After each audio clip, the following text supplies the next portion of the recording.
درود بی‌نهایت من به شما. در درس‌های قبل یاد گرفتیم که آکوزاتیو ون چه کسی را، یماندن یک نفر را، اینا آکوزاتیو میشد.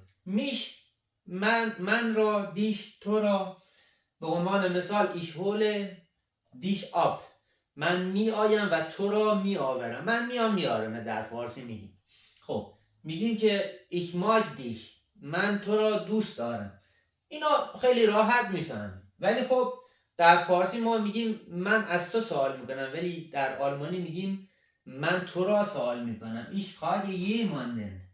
Ich frage dich. Ich frage dich یعنی من تو را سوال میکنم. Ich rufe dich an. من تو را زنگ میزنم. نمیگیم من به تو زنگ میزنم. تفاوت درونشون هست. اینجوری یاد بگیریم که هستن. پس تا ویدیوی بعد بدرود.